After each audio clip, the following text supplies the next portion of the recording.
One day we wake up and we figure out that, damn, I done wasted 5 years and we still here.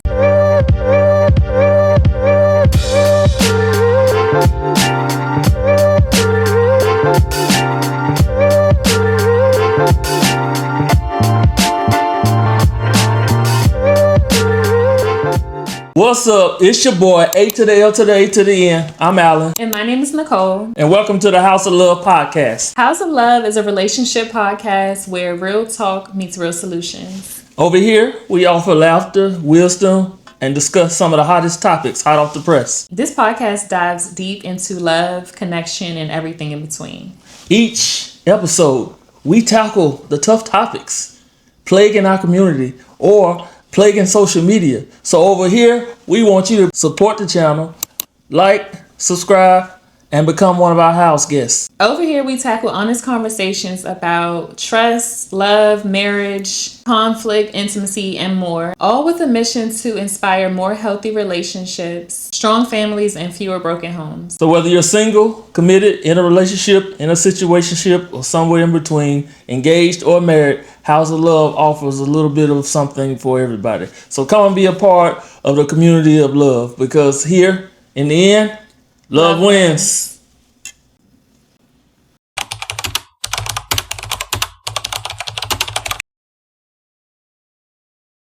I literally dated somebody who I thought was the best thing in the world. I could say it was a honeymoon phase, right? And then we go to a baseball game and I didn't like how he heckled, like how he was. I didn't like how he was at a baseball game, because I started to see his real personality. The polished person was gone. It was like beers and shit and talking and all that stuff. And it was just the way that I saw him was like, okay, now I see who you are here. A comedy show, you know, if you go to the comedy show with me, or we go to the comedy show together, and you're heckling the comedian and being disrespectful, that's another thing. Going to dinner and you being disrespectful to the wait staff, like seeing people in those type of environments, so you can see parts of their personality that you may not have seen. Yeah, and I think for me, definitely, if I took the time to plan and actually on a date, and we on the date, and you on your Apple Watch or you on your phone, absolutely deal breaker. If you're constantly, giving the wait staff a hard time, that's a deal breaker. If you pop out a cigarette, we through, right? Because it's important, like the level of decorum and femininity that you have to have in order to get and keep my attention, right? Also, if we, at a sporting event, I like sports, I like cars, right?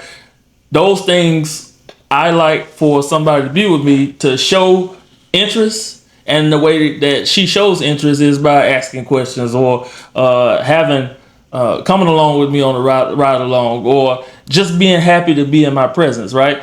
You may not have to necessarily like it, or it may not necessarily be a top interest of yours, but the important piece that I talked about earlier is compromise, right? Can I see myself on the car scene? Can I see myself in a sports arena, and I really don't like football or basketball, but I'm with my man, so it's okay. Can I see myself being soft, feminine, showing up in a beautiful way, not just outside, but inside, where he looks at me and says, dang, that's an amazing woman right there. I think those are some of the characteristics as well in different environments. Me, when I go on a date, I like to go bowling. I like to go walking. I like to go to the movies. I like to go to Starbucks. I like to, go to a car show. I like to go to a fancy restaurant later on down the road. But again, that's that building, right? So I want to be able to see you in different environments so that I can evaluate if this is something that I can see myself in exclusively. And I think that takes us to our next point.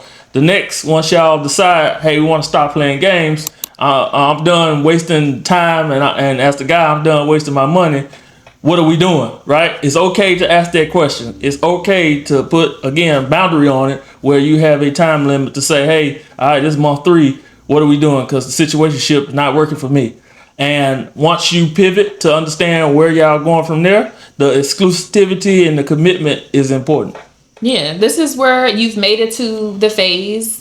This is stage 4, where you have decided to both be exclusive and commit yourself to each other. So this is where you're continuing to build upon every other stage that you've made it through so far. And, you're building trust, and you at this point, you have a bit of solid foundation, hopefully, to use that commitment and continue to grow that relationship. Yeah, and I think during this exclusivity and commitment, right, not only do you continue to get to know each other, right, but I think you make more of a concerted effort to show who you are and how you show up on a day-to-day basis, right? During the course of this official relationship, I might get sick. If you don't, DoorDash me some crackers and soup, right? Even though if you don't want to get sick, I'm going to feel some type of way, right? If you don't drop some Gatorade off at my front door, I'm going to feel some type of way. Again, all stuff that doesn't cost where you have to break the bank.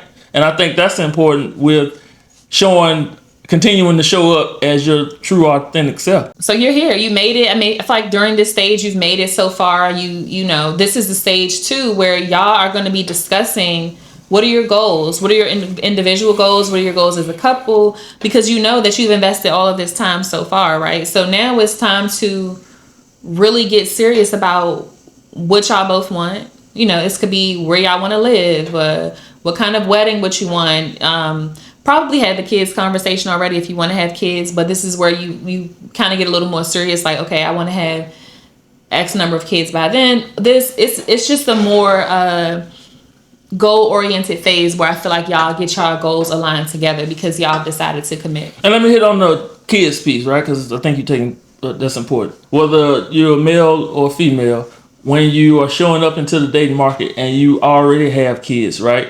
You have to have that conversation about a potential blended family and what that looks like with the relationship that you may have had with your ex, that you foster the kids by, and then how the current dynamic in your new relationship may interfere, conflict, or potentially cause drama, right? So you got to be upfront and transparent right there. So ladies, I know we hear it all the time. Don't show up to the dating market with kids and all this stuff. Look, I'm going to say it. If you show up to the dating market with kids, you have to have done the work to become a better person individually so that you make yourself more attractive to overcome the one or two kids that you may have from a failed relationship. Because for men, we look at that as a potential liability. Not because you're a bad woman, not because you're a bad person, but because we like, can I really trust her to make decisions? Can she really commit? Because when truly you commit to something, you see it all the way through. And the fact that you had or decided to, have kids in a failed relationship, is that a reflection of him or is that a reflection of you as the woman in the relationship? Yeah, no, that's a good point. Yeah. And I think too, speaking on that, again, I show up to the dating market with 2 kids, right? Love them to death. They awesome.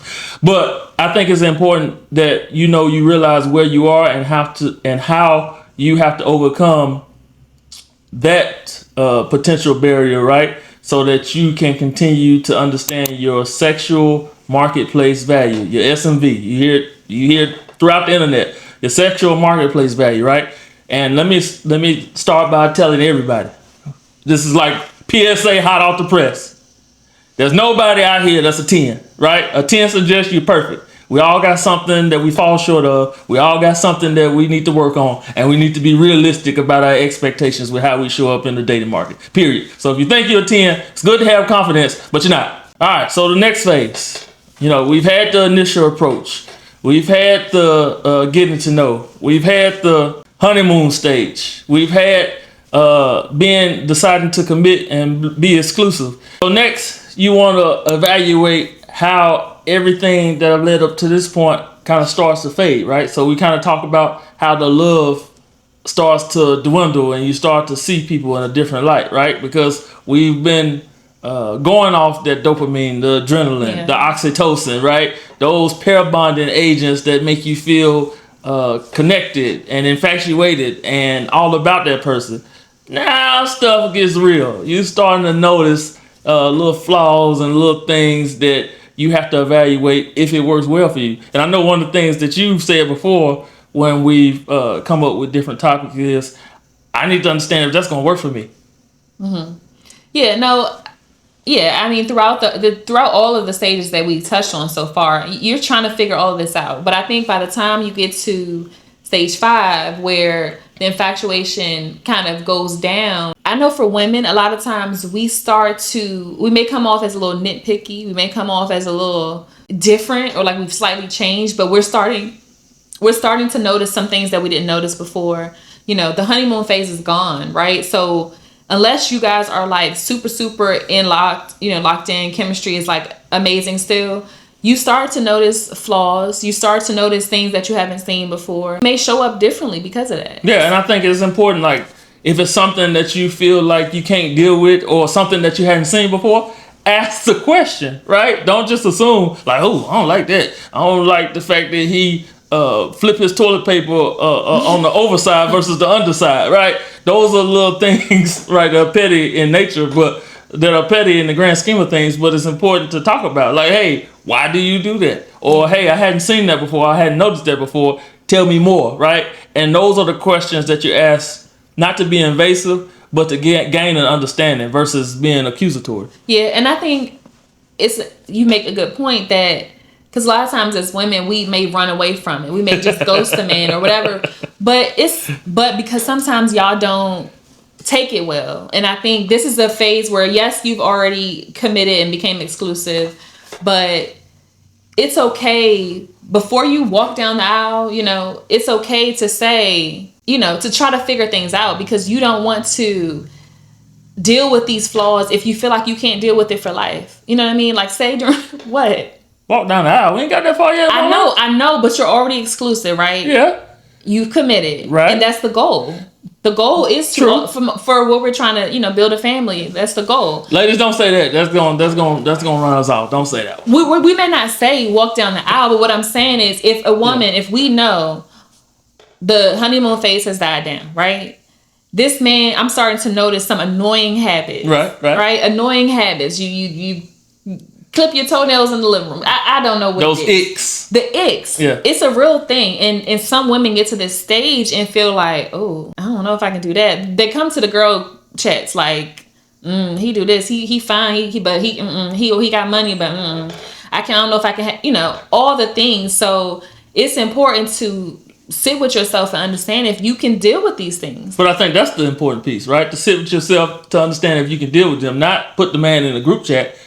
Single women keep women single. Oh, girl, I wouldn't put up with that. I would leave him if he did that, right? Everybody has a different level of tolerance, right? But instead of making assumptions, instead of being accusatory, ask the question, right? It may be something that he has a bad habit of doing. It could be something that's just second nature to him because he's been doing this for so long. But to make assumptions or to disqualify somebody based on an ick it's not always assumptions. It's something that sometimes you don't even have to ask. You see it, it's a habitual, and yes, like you said, it could be something that it's second nature, they always do. But if that's something that you've been doing for 30 years, you ain't gonna change it for me, right? But or if I do ask you to change it, you're not gonna be okay with that. But does that then become a deal breaker? It can, and that man may be disqualified. That's superficial in nature. Well, we don't know what the ick is. We don't know what the ick is. We don't know what we don't know what the we don't know what the ick is. However, ask the question. Don't assume, right? Because there could be a valid reason. There probably could not be a valid reason. Maybe nobody ever called him out on it, and he just used to doing it. That don't mean we can't change, and I think that's important. As we age, we can't expect the same thing from our 20s, our 30s, and our 40s. There's a level of growth and maturity. So if you don't ask, we're going to continue to do what we are accustomed to doing, right? And just because we are exclusive doesn't mean that I'm set in my ways necessarily. I should be old enough to know better and young enough to do better, because there's something that you're constantly learning about your person. If you think that this is your person, there's something that you're going to constantly learn about them over the course of time. Nothing's ever going to be perfect, right? Mm-hmm. So if an ick that you didn't see in year 1, and then you get married, and then you see an ick in year 20, you're going to leave because you see an ick in year 20? Well, I think that's why this phase is important, to really realize what's happening, how far in you are, and to kind of, this is the phase where you may have doubts. pretty much. And long story short, you're figuring out if this person is really right for me long term, for the long haul. Fellas, make sure that you do everything you can to get on her damn nerves before fine. you waste her time, right? And that's fine. Because once you fully commit, the ring, the walking down the aisle, the wedding, the babies and all that stuff, you can't show up like Tina and want something different. Like I got to talking about the baby and the road and it's all happening too fast. You got too many excuses, woman. So you got to make sure that you get those questions answered in the timeliness in which those events occur, so that it doesn't become a problem later. Yeah. So preparation for stage 6, which is the last stage. But before we get into it, if you're not already, make sure you subscribe to the channel, drop a comment, share the video, and continue to be a house guest. Yes, absolutely. That we like engagement over here. So if you see something or you got questions about something or there are interesting topics or there's some points that you want to make sure to comment below. We welcome all feedback. So as we are looking to get into this last stage, in this last stage, it's important to understand if you have a true partnership that's going to leave a lasting impression and it's going to lead to long-term love, right? So phase 6, partnership and long-term commitment. Yeah, so by this stage, you've both determined that you want to be in this for, the long haul. You have mutual love, mutual respect. You're willing to work through the hard things, the hard times, the hard conversations. You are willing. Things are not going to be perfect. That's the reality. Whenever you're in a relationship, and especially once you start living with somebody, y'all are going to continue to find flaws. Y'all are going to get on each other's nerves. This is just a fact, right? But by the time you get to stage 6, you've decided that I love this person regardless, right? Flaws and all, I accept you. We love each other. We know things are not going to be perfect, but we accept it. And that's just the phase that you're in. So you have decided by this point that this is your person and y'all in it for life. Right. And I think you have to understand, right, as we talk about kind of that love approach starts to dwindle and start to fade and you start to notice certain things, I think it's important that you understand that you still like the person, right? You still there are a lot more likes than dislikes, right? You put the mirror up to yourself and you ask, am I showing up the better version of myself than that person met 6 months ago, a year ago, 5 years ago, whatever the case may be, because that's important. Self-evaluation. I think we don't talk about this enough in society, regardless of race, regardless of the community, regardless of the background. It's okay to go to couples therapy. It's okay to have a relationship coach. It's okay to continue to work on self and have your individual moments where you're working on therapy. It's okay to have a boundary that when you come home, you don't talk about the mess that went on at work to bring that negativity into the light, right? You want to make sure that you remain calm, positive, you bring in positive energy, because there are some times, and we talk about this often, that's a conversation where we dive deep into it, but we talk about 50-50 all the time, but that 50-50 turns 100, 0, 70, 30 based on the situation. And that can be love, honesty, trust, commitment, self-preservation, financial. It could be a multitude of things, right? So don't get caught on the 50-50, because I may have all the energy in the world and I may show up as Superman, and you may show up and you only got nothing left in the tank. You may be going through something, right? So that's important for you to understand the partner that you chose to be a long-term committed relationship with. What level are they on when it comes to partnership, love, and like? Yeah. And remember, if you've gotten to stage, first of all, make sure that you're sure before you get to the next stage, right? Make sure you're going through the motions to make sure that that relationship is progressing in a healthy way. But by the time you get here, right? Say you're in a seriously committed relationship, your partnership is through marriage, hopefully you've had kids, whatever. Just understand that, and I've heard this from no, I'm not married yet, but I've heard this from so many married couples, is that it's work. It's work. It's not easy. It's difficult. You have to wake up and choose marriage every single day. And so if that's what you truly want, you have to understand that things are not going to be perfect. You're not going to be happy every day, every month, there's going to be some challenges, and you have to be willing to work it out, stick it out. Right. And I think with any commitment, right, especially if you decide that, hey, we're going to go ahead and make this official and get married, you have to understand that there's nothing in the vows about being happy, right? Love, honor, respect, cherish, to sickness and health, rich or poor, to death, till death, right? It doesn't mean about happy, because happy is an emotion, right? We know we go through phases of life where we happy, we sad, we disappointed, we mad, we angry. God forbid, we're stuck in this sorrowful place where we feel like we can't dig out of it. So we have to understand to wake up and choose commitment, choose actions, choose marriage, choose love, choose living with that person on a regular basis, and understanding that as we grow, go, and move and progress throughout life, that things are not going to be the same. We're not going to be, going at it like rabbits 10 times a week, right? It may only be twice a week, right? And maybe some weeks where we both get busy and it doesn't happen. Fellas, I know this for the most part is important. It's important to women as well, but I know fellas, it's in kind of our DNA, and that's our kind of nature.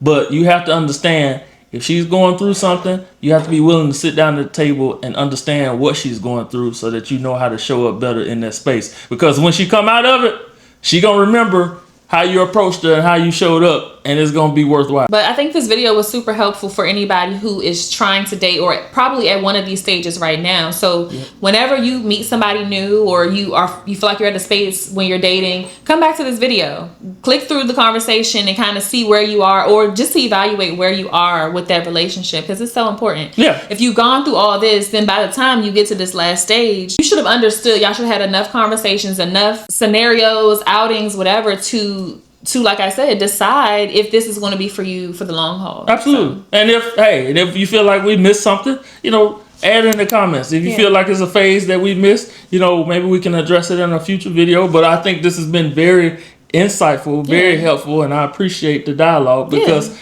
it's important with how men and women show up, and we want to make a difference. Whether we got 1 subscriber or whether we got 1 million subscribers, we treat everybody the same. If we making one impact, if we're growing one family, if we're getting one commitment, if we're moving the needle forward in order for people to know exactly what they're getting out of their partner, then I think we're doing just as fine. Again, over here, we are about progressing. We're progressing in ways that our society right now is not talking about, because we steadily being divided, or we steadily spewing divisive rhetoric that's not helping us move the needle forward. And we value relationships. It's important to have a safe space where you can talk about the tough conversations. We're not always going to see eye to eye, and sometimes y'all might hear Alan getting loud, and I'm like, okay, I'm just letting him speak because he's passionate about the topic. But it's important to have these types of conversations with men and women, and just see each other's perspective, because we want more healthy relationships. We want